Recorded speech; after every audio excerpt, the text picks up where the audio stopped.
welcome everybody to our Sunday Truth Talk. My name is Jona Bryndis. I'm a professional energy healer, energy coach, and a human TrueSelfRadio all my life, professionally and publicly, for more than 10 years now. And I want to thank you guys for coming here on Sunday morning.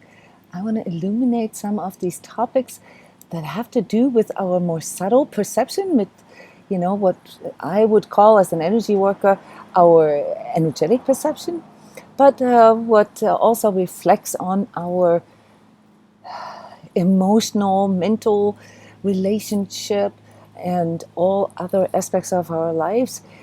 I pick a topic that is that relates to current energetic weather conditions.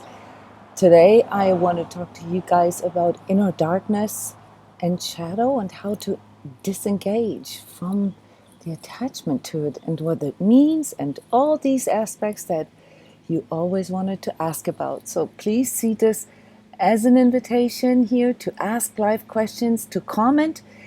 And I want to add at sort of halfway another section, and that is the conspiracy theory of the week that I would like to discuss with you. So please see this as an invitation. I don't think YouTube works correctly here, so I'm probably not sending enough energy to YouTube. All right, that means I can come a little closer to you guys. YouTube, very, very sorry about this. Not sure the test worked well. All right, it's good to have you guys all here. In these weeks to come, this is part of our time right now, okay? This time of transformation. What we have and will continue to experience is our energetic sensitivity, or our sensations, our emotions going havoc, going through a turbo, going through a level of intensity that is unbearable almost. And this is the part here where truth and this growing into who we truly are, and hopefully evolving along with this, comes in. We talked about this last week, how these symptoms that we experienced, inner fragmentation and depression and so forth, how all this can be linked to us not actually knowing or feeling our truth, or being confused simply. And this is what most of us suffer from, really, is a confusion.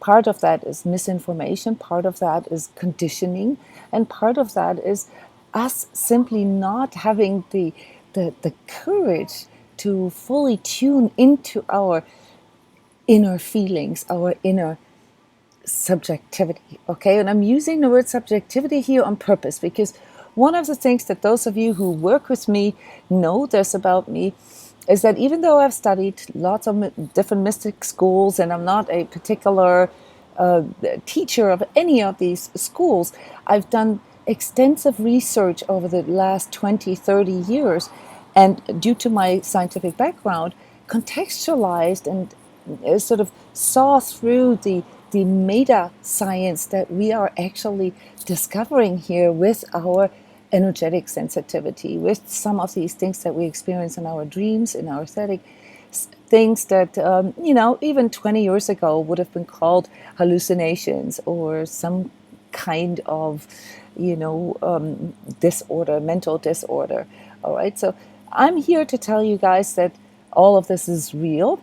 Not all of it is true, but all of it is real. And I would like to discover with you together which parts are true and which parts aren't. So this confusion is because we, in the midst of all of this going on personally and collectively, don't know how to discern. We don't know how to differentiate between what's ours and what isn't, between what is true and what isn't. And this is a huge step in our human evolution.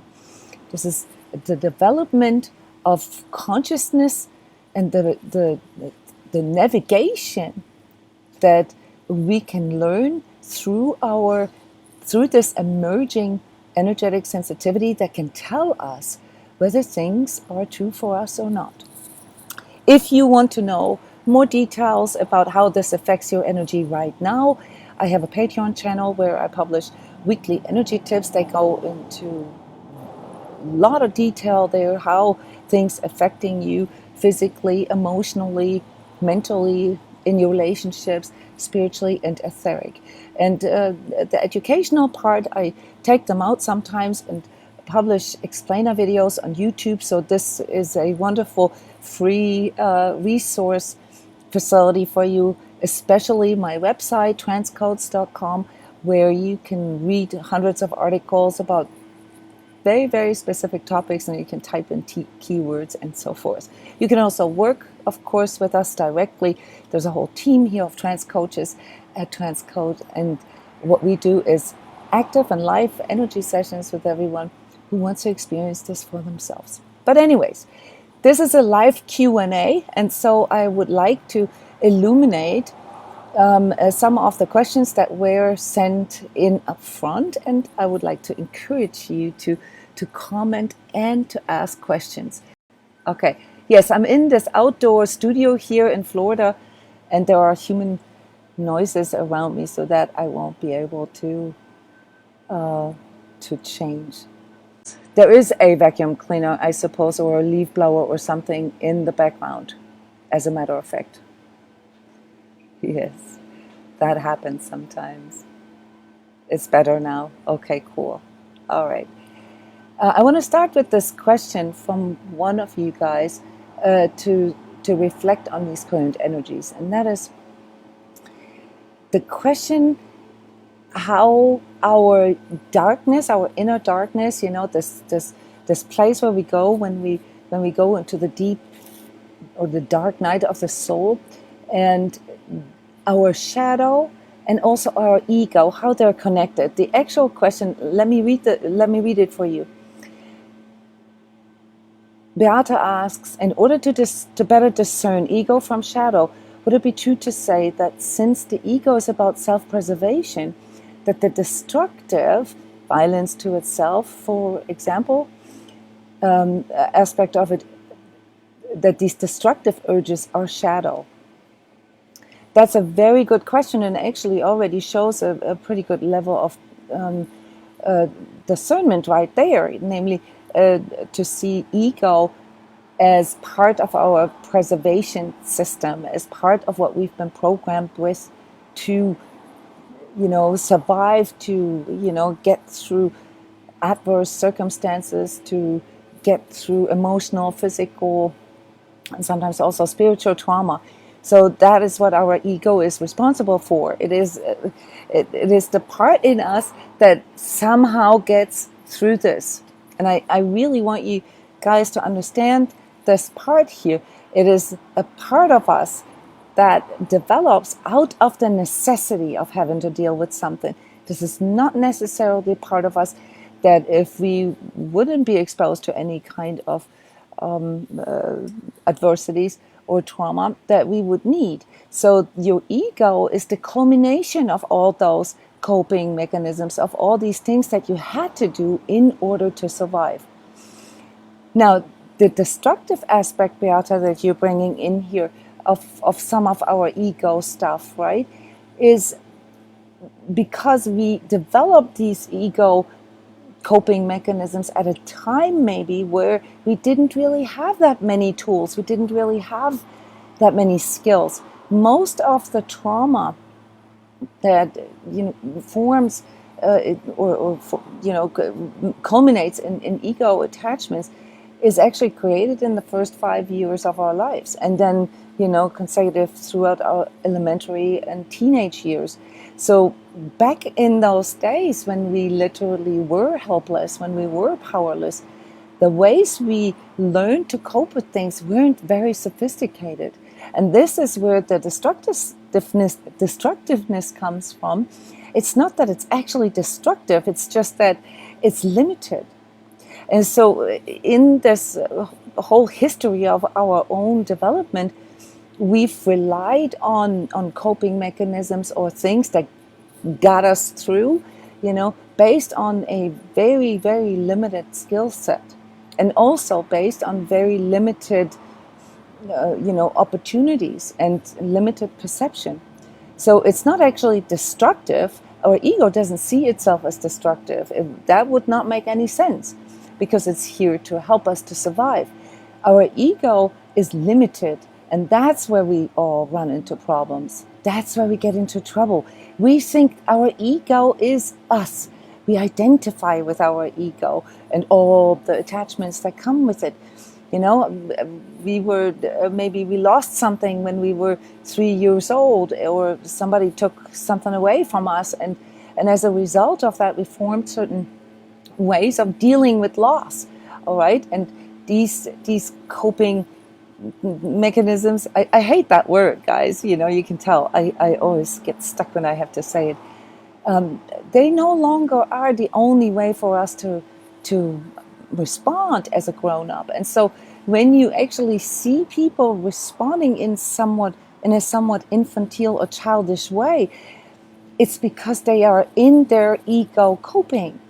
They have not yet discovered that there are better ways of dealing with it, because they identify with this part of themselves. And what is this part of ourselves that we identify with when we get stuck in our ego? It's mostly unresolved inner child or unresolved aspects, and those can be triggered, those can be brought by. Number one cause is trauma, of course, insufficient parenting, some kind of loss, some kind of abandonment, some kind of abuse that happened to us at the very early stage, but also later, when we were younger. I know a lot of people who had a really okay childhood, but then, when they came into their adolescence, it didn't really have the experience yet to deal with the adversities that they encountered there, just because they haven't experienced this before. So there's a pro and a con to experiencing a lot of adversity when growing up, because on one hand, we are becoming more resilient. We are actually able to experience ourselves being able to go through things. So people who go through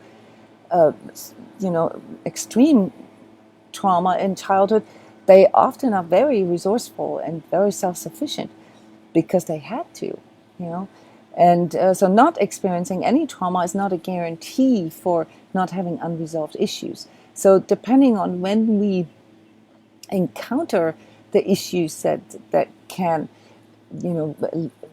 sort of trigger darkness in us, all right, we either have the ability to grow beyond them, or the ability to see beyond them, better say, or we resort to the old way. So when it comes to ego and darkness, it's really about us, either sticking to the old or embracing the new. Now, why are we not all embracing the new? Why is it not logical for us to try something new if what we've done so far has gotten us, into trouble, has gotten us results that are making us unhappy, that are making us depressed or anxious? Yeah, this is now where the more destructive part of the ego comes in. And here is, like you said, Beata, very often a hidden part in us that determines that, and that is what we call shadow. So the shadow part in us is the part that we cannot quite love about ourselves. It's the part in us that we don't want other people to see. It's the part in us that makes us want to be different, makes us want to be better, makes us perform, compete, or simply pretend. All right? And here is something new that comes in, and that is a certain payoff that we get from that. Like, oh, when I put makeup on, then I look prettier, then I get more attention, or I get more validation. Or when I perform better, in sports or whatever, then people give me more acknowledgement, they give me more recognition. Or when I make more money, then I can feel better about myself, and I can, feel more confident. These are natural sort of logic kind of chains that our ego builds there. But the problem with that is that these things are not always to our benefit. So, if we have unresolved issues, say, because we've had neglective parents or parents that weren't really aware of what it is that they are, doing or not doing to us, or how they responded to our needs or not responded to our needs. And this has led to us developing a different persona, because either, it wasn't safe enough to be like who we truly are, and we had to form something like a protective layer, where we pretended to be somebody, or we had to walk on eggshells. We've always tried to sort of read out how others feel and make them feel good, so that there's no danger. This is particularly true for those of us who grow up in circumstances where we don't feel safe, be it through maybe the presence of addictions, or illness, mental illness, physical illness, or simply, verbal or emotional abuse. So narcissistic parenting, for instance, or codependent parenting, are very, very common examples for creating a whole sort of load of coping mechanisms in us, because it's never been safe to be who we truly were. And you can imagine now, in times where we really want to grow into the higher expression of who we truly are, and we want to grow into our higher potential, we have to know who we are, first of all. And if we've been doing this for decades, to present only sort of a false persona, or one that we actually identify with, that we actually, think this is who we are, but that neglects her own needs, or, that misinterprets his own wants, or that is unable to express them because it was never safe to express them, so it's better not to talk about it, or not, to enforce my boundaries because I could lose somebody, or because somebody could reject me, or because it could make me feel inferior, or something like that. Okay, so here's where the destructiveness of the ego comes in, and this is very important to understand. This is not an actual destruction; it is a sort of seductive coercion into a behavior pattern that's not good for us, but that we are not aware of. And maybe we're aware of a little bit and try to shove this away, bury it up, put it in a box, and dig it into a hole in the lowest part of our basement or highest part of our attic. That is then what a shadow part is. And the reason why the ego doesn't detect it is because of its temptation, it's seduction. It's seduction into what we get out of it, the payoff. And this functions, and this is the cool part here about energy work, because in energy work we can see this. This functions exactly like an addiction. So, this Sacred Self-Healing course, for instance, that I've written, the self-learning course, to transcend some of these layers of your ego, starts out with, introducing the idea that ego is nothing but an addiction, all right? But the reason why we keep engaging in it, and why, we can't really see the destructiveness of it sometimes, is because there still is something that we're getting out of it, out of those coping mechanisms. So there's a payoff, and that payoff is the key element here when it comes to fully understanding ego, darkness, and shadow. Okay? Are there truly evil people out there? Yes, they are. But these people have absolutely no problems with admitting this to themselves. This is what a lot of people forget. Okay? If you're an evil person, you know that you're an evil person, you don't need to hide this. And they can be very, very powerful in that, because they are totally congruent. One thing that, completely shatters your reality, because you think that, only truth prevails, or only the light prevails. Well, that might be true in the longer run of things, but when it comes to, the world that we live in, that is still relatively oppressed, and that has a lot of different power structures and control structures that influence us, all right, you can get pretty far with knowing that you are dark, okay, because people will buy into it. And do I have to use fancy mind control techniques or anything like that? No, I don't. You know why? Because the easiest way people to coerce into the seduction of their own ego is to just play on, these needs, yes, that people don't like about themselves, that they cannot love about themselves. You see, when talking about darkness, and especially inner darkness, it's a matter of perspective where you look at it from, right? So if you look at it from the perspective of, like, say, light and love and, the divine, of course, someone who's dark is someone, who would be or could be considered an enemy, okay? Or somebody, who's trying to make you do that you don't want to. Oh, that's what we're all afraid of, right? I mean, when it comes to darkness, guys, the fear of the dark is literally the fear of not knowing. It's the fear of the unknown, okay? So the worst thing that can happen to us is when somebody comes and says, oh, I see something you don't see, right? Because now you're freaking out because, oh my God, what if there is something? What if there is a monster? What if? What if? And your ego goes into turbo, okay? Your ego will go into its own inner darkness.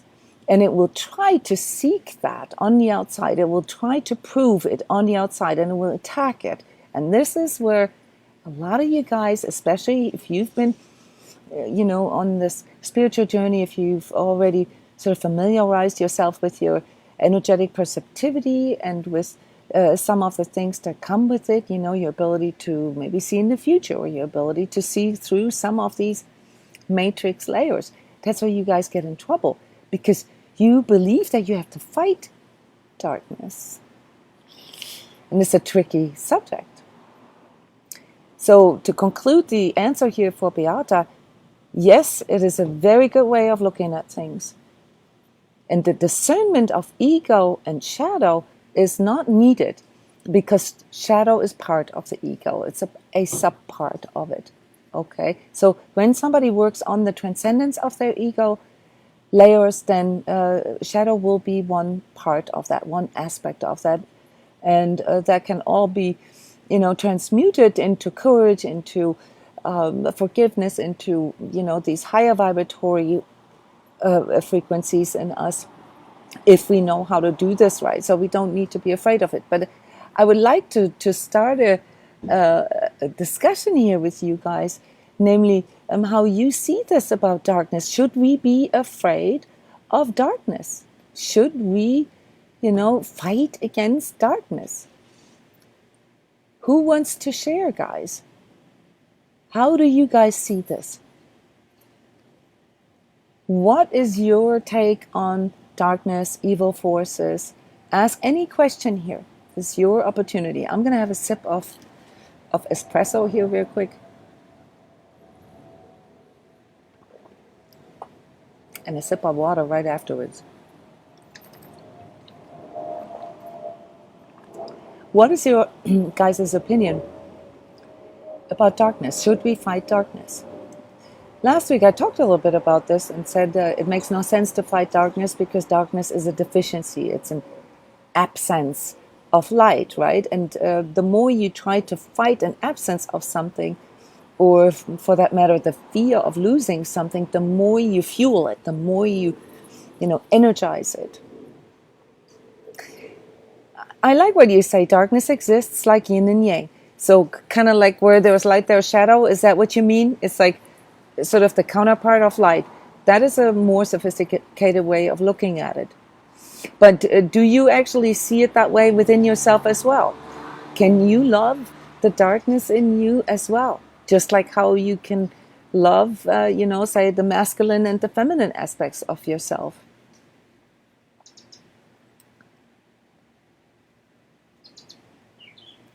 Cheryl says, I like the idea that you cannot fight with folks and escape that neighborhood, say, for instance.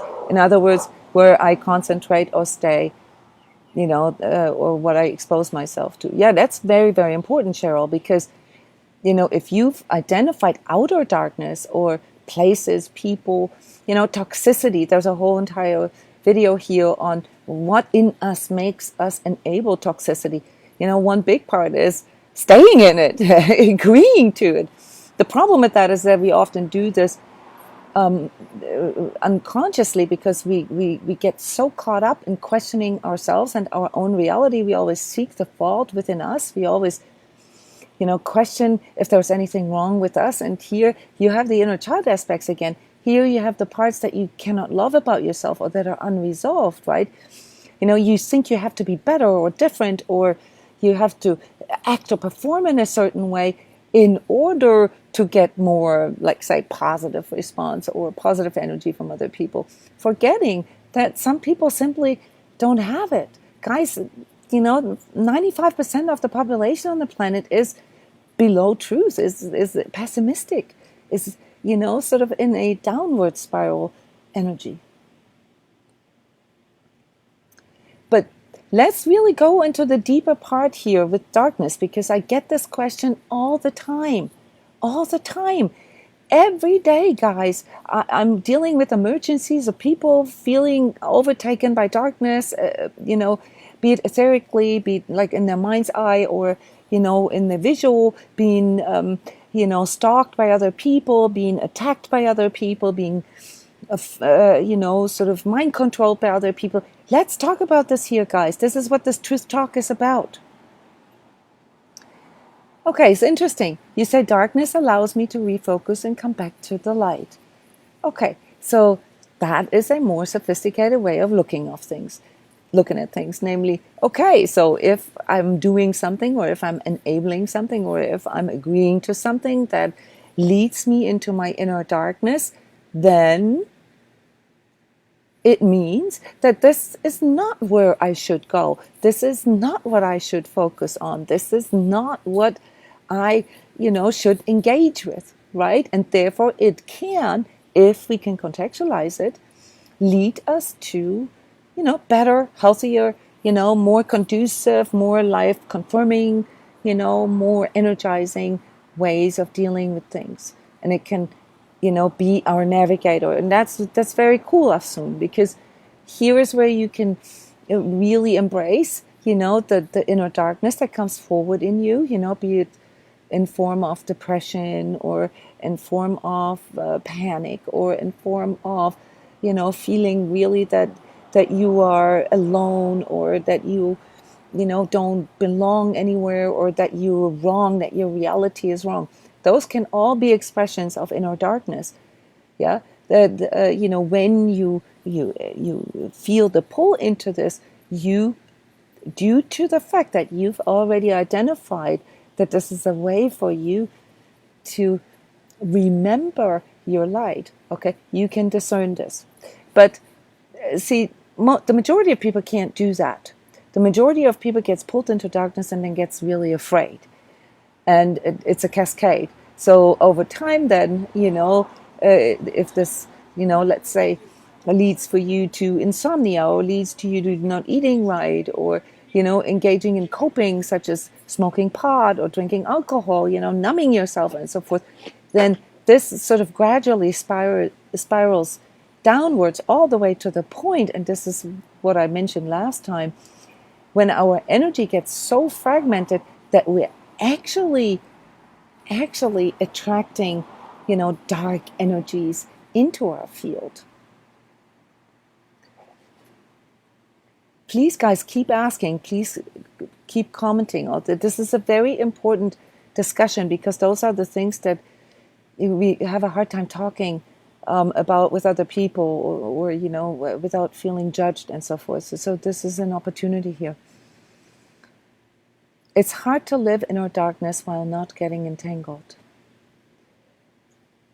Yeah, it's hard, but who says you have to live in our darkness? Oh, love. Okay, love. You meant love in our darkness. Who says you have to love in our darkness? That's not what I said. I said that inner darkness is a consequence of aspects of yourself, shadow, which comes from unresolved, aspects or ego coping mechanisms, often in a child. So there's a sort of like a whole chain reaction of things, that these parts in you that you cannot love lead to you going into your darkness or getting pulled into darkness. So it is not about loving darkness. That if you love your darkness, guys, then you become a dark person. Now, this is not what I'm propagating here, obviously. It is about loving those parts of you that you cannot love and asking yourself why you can't love them and what you're doing instead and what the payoff is of, engaging in, say, ego stuff, that actually disconnects you more and more from, your light, okay, and not learning from your experiences with the dark. When you go through a dark night of the soul, this is an experience with the dark, guys, and that's where you can learn. That's where you have to sit with it and say, okay, darkness, show me, be my teacher, be my mirror, show me what it is that I'm not seeing or that I'm doing that is not good for me. Okay, or show me, what I need to do differently.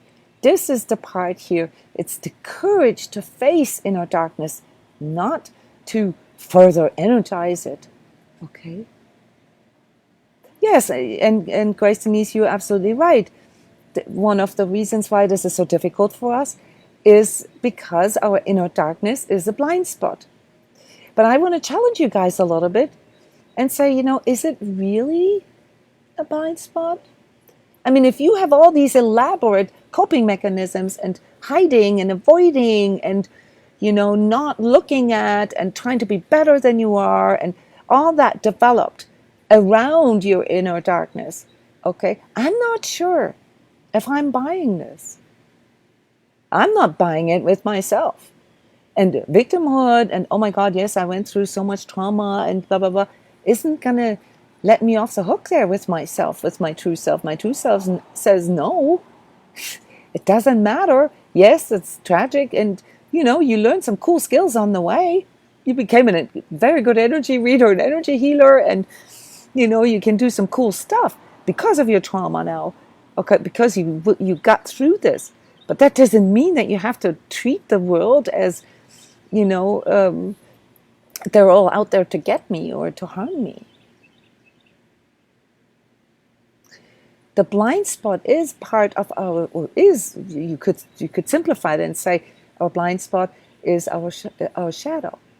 But there's a part in us that actively suppresses that puts it away, that hides it, that creates this false self-persona around it. And that's what you need to look at, guys.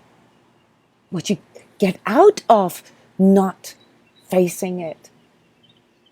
This is a very, very good tool for self-reflection, guys. If you feel like there's something there, but you don't know how to get to there, and then first of all, ask yourself, what could I possibly get out of not seeing it? Whatever it is. Do it all backwards. That's the fastest way. If your ego says yes, do no. If your ego says, get the heck out of here, stay. If your ego says, oh, it's so nice and it's so, oh yeah, and it's so familiar and so comforty, and then get the heck out of there.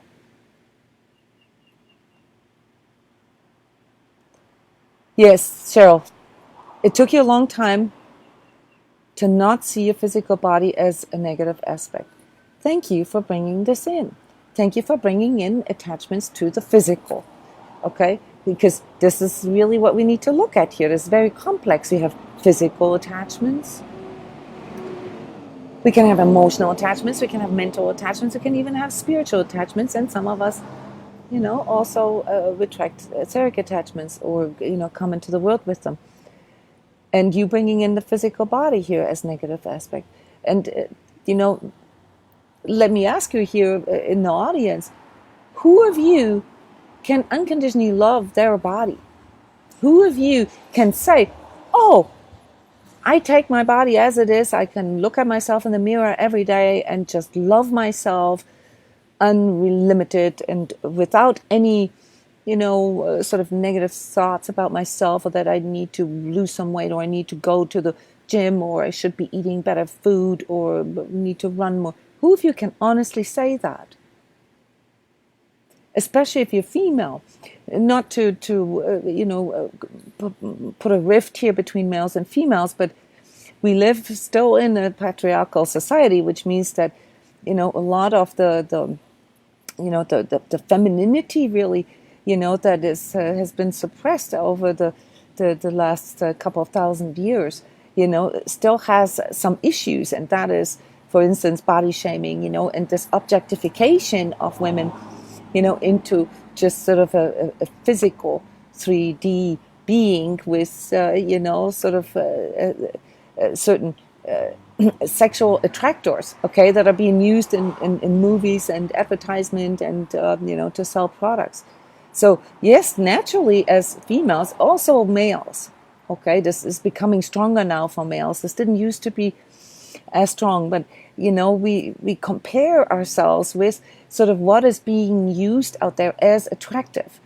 And what do you think that's coming from?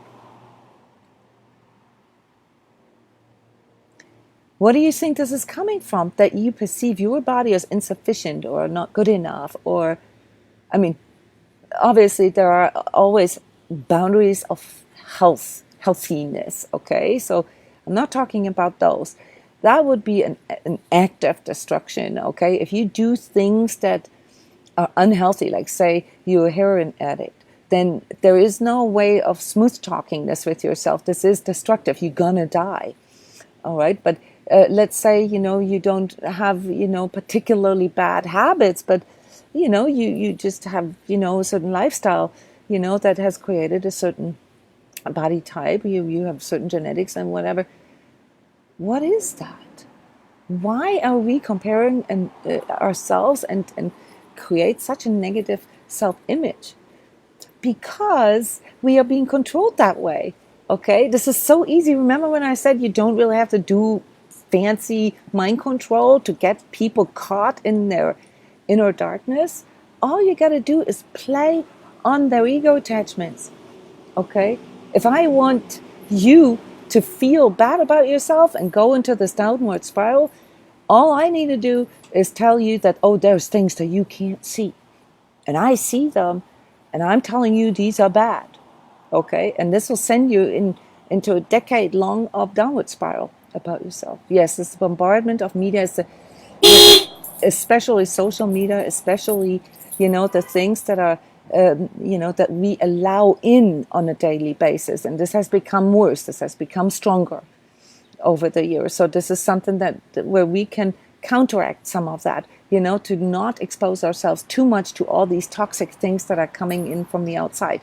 There's no need for you to prove this or to fight against it. You simply don't need to engage in it. You simply, create your own life. I have a healing tent here it's right in front of the street, but I don't care, because for me, this helps me to regulate my energies. This helps me to stay grounded. This helps me to do the work that I do.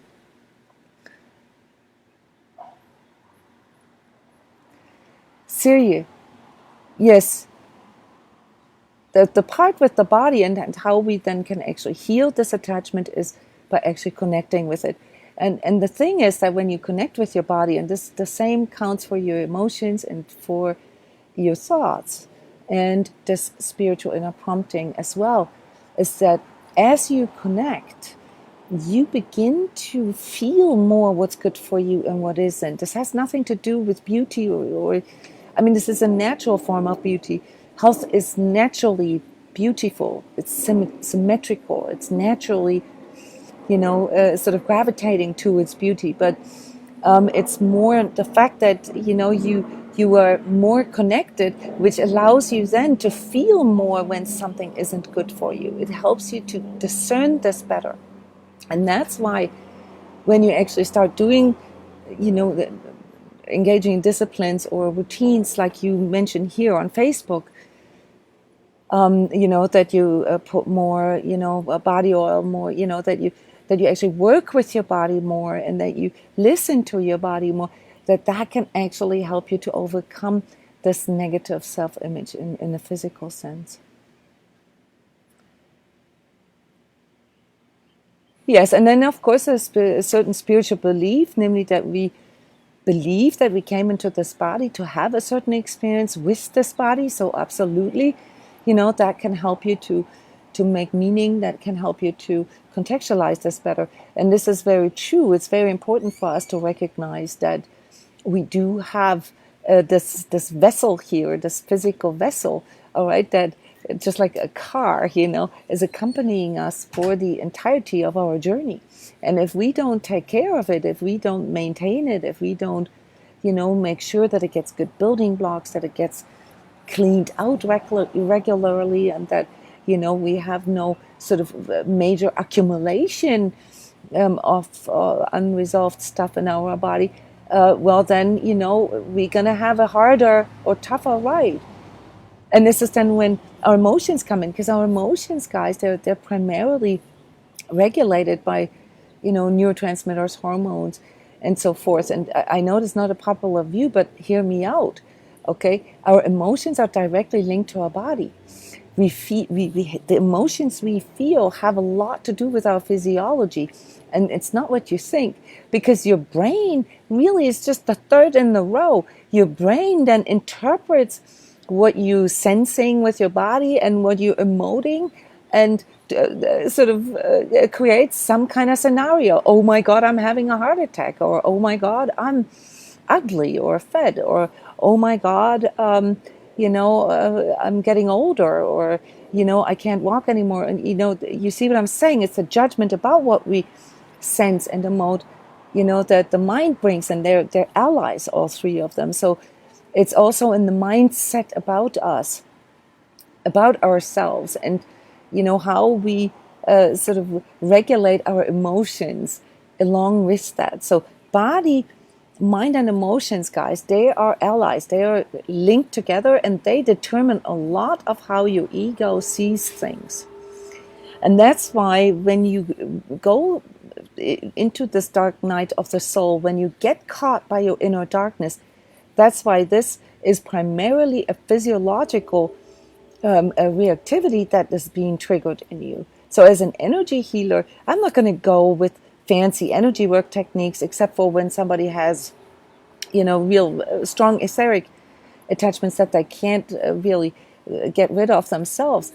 But the first thing, I recommend to people is to actually connect with their body. The easiest way is through breathing and through water, cleansing, grounding, going into nature and so forth. And then, it begins to shift the emotions. And then as the emotions shift, the judgment about what is happening can change. And you can begin to reframe that. That's then where the energy coaching comes in. That's when you can learn to shift your energy yourself, and to let go of these attachments. But the attachments, guys, they're always either in the physical, the material, our fixation on the material, the part of us that is mortal, that has an end, that we could lose one day. Then the emotional, which is sort of the amplitude, the intensity in which we perceive all that. And then our mind, with all its beliefs and mindsets, that judges what we are experiencing. But all this has nothing to do with truth. The truth really can only be felt by something that is actually connected with what we call consciousness, with all three of them, and they can observe all three of them, and they can say, hang on a second, your emotional reaction to this now is disproportionate, because, you just say, whatever, you sleep deprived, and therefore, you feel a little low.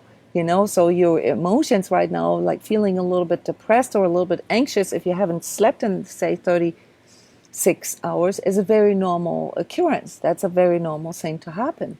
And so the first remedy, of course, is to balance your physical. And then, you'll see how your emotions respond with it. You're no longer in this, fight, flight, or freeze response. And your autonomous nervous system can calm down, so you can learn how to, calm yourself with meditation and, contemplation, physical exercises, and so forth. And that then can help you to calm down your mind, that goes rampant and goes havoc because it interprets it as something.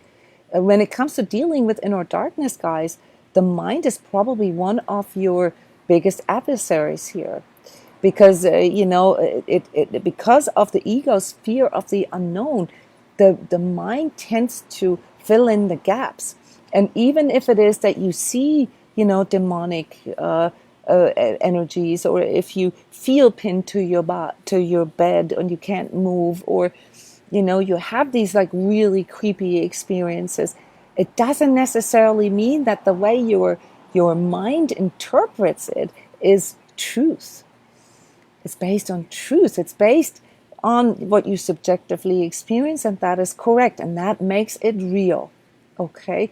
But it doesn't necessarily mean that it is true. The ability to discern whether it's true or not comes from your consciousness, and your consciousness is activated through your inner connection, especially through the connection with your heart. That is the main gateway to your higher consciousness, and with it then also your manifestation ability. So when you feel, say, depressed because you can't seem to get ahead of yourself, you can't seem to move forward, you can't get to manifest, like, say, the money or the relationship or the life, you don't feel meaning in what you do, and you go into this place of questioning yourself, all right, then here I would immediately recommend you to not question yourself, but question your reality, question the way your ego deals with reality, what your mind thinks about your reality, how your emotions react to your reality, and how much of that gets stored in your body, because that then creates this really, really strong conglomerate. It's like mud. It's like molasses. It actually looks like molasses in the etheric. And inertia, to get past or to get through. So if you perceive something like that you guys, I know some of you have these dreams or these visions where you walk through molasses, or you cannot really, or you see yourself without legs. Or did anybody of you have this? That you in dreams or whatever, you can't seem to be able to move forward. You feel sort of pinned down, or there's some kind of inertia or gravity to yourself, to your body. That's typically because you are drowning in your own emotions and in your own judgments. And this can get, even more dramatic when it begins to physically manifest.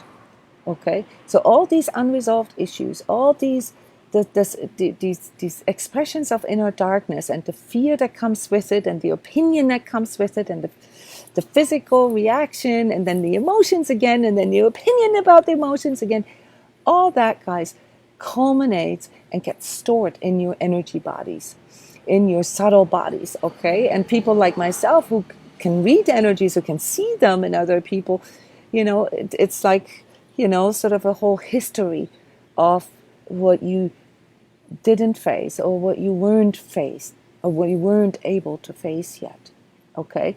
So the solution then comes in through learning how to face this step by step. It's little baby steps, because there's a lot of different layers of that. So you can't overcome this, overnight, but you can learn how to do this yourself. All right. Now, when it comes to etheric attachments, like, say, demonic forces, things that are severely, attacking you, those things are real as well. And they're actually sometimes true. Okay, it's not very often, but this can actually, lead to, astral energies, the gunk of our human collective unconscious, literally sort of coming to you, like a shit magnet, as I like calling it. All right, then you need help from a professional. That's something that, unless you are trained in, sort of etheric surgery and shamanic clearing or anything along those lines, even Reiki and stuff like that cannot help you with this. So you need someone who knows what he or she is doing, because a lot of times an integrous energy healer will not just remove these attachments from you, but will also educate you on what it is about your behavior, your shadow, your darkness that led to these energies come in the first place, and will hopefully train you or coach you in not doing this anymore, in changing that. Yes, I love your guys' comments. Thank you so much. And the questions are really good. Yeah, it all comes down to, us being willing to face and to work with, really feel our feelings, really feel our body, feel our thoughts. You can feel your thoughts. And you can also throw away your thoughts. I teach those techniques. It's very easy. Okay, but to really face that and work with that, and that then becomes sort of your flashlight. That makes you become a beacon. That then makes you become, a natural light. Okay, and that is also what protects you. Projecting your light outward and onto other people does not protect you guys. And we have to spend, I think, an extra session, an extra episode on that, how that does not protect you. You need to know where your light is. You need to know how to find it. You need to know how to remember it, how to go there immediately in a case of emergency, when you feel attacked, when things are getting tough, all right, and how to stop a downward spiral as it's already going on, because, say it was your blind spot and you didn't see it happening fast enough. I want to close today with the conspiracy theory of the week. And this is a question that was sent in by Abigail. Thank you, Abigail. Abigail is inquiring about the hum. The hum that some people pick up on. It's a sonic hum. It's an auditory sensation. It's a very low frequent sort of reverberating kind of sound that we can hear. And there's some areas where more people hear it than others. Other areas. Anyone here in the audience ever experienced the hum and ever wondered what this is about?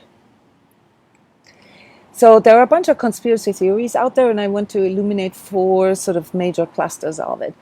They're not all conspiracy theories, but they're theories, okay? And then I'll give my sort of opinion about this. So there's obviously the first sort of suggestion of science and sort of communities or authorities is it's some kind of machinery. It's caused by some kind of machinery, man-made stuff, maybe a plant, or like these electrical pylons, it feels electric or electromagnetic most of the time. So there is something to that energy that can explain that. And in the only research that I've seen, 30% of what people perceive as the hum in certain areas, or at least where there were thousands of people that experienced it at the same time, that heard it at the same time, can be led to machinery of some kind, electrical, electromagnetic, or ultrasonic.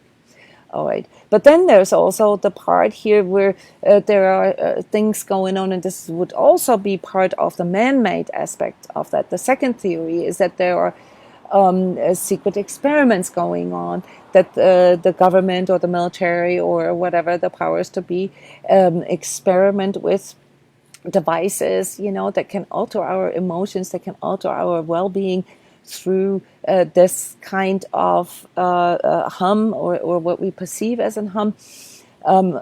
Keywords here, harp, or some of the things that have sort of here and there occurred in certain buildings.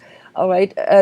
there is definitely an effect on these ultra low frequencies on us. That is for sure. Anyone who's ever had something like a tinnitus, it's that high pitch tone in your ear, knows that this can really, really impact your life quality. It's hard to sleep. You get anxiety. You get frustrated. Besides, of course, that it impacts your hearing, but it really makes you feel disconnected. So there's a sort of a psychosomatic aspect of that as well, namely, resisting that which is going on right now, and sort of having or being afraid of that what is going on, whether it's a secret project or not. There are projects in regards to communication, sort of recreating certain communicational systems that animals use that are in this ultra low frequency range that can produce the hum.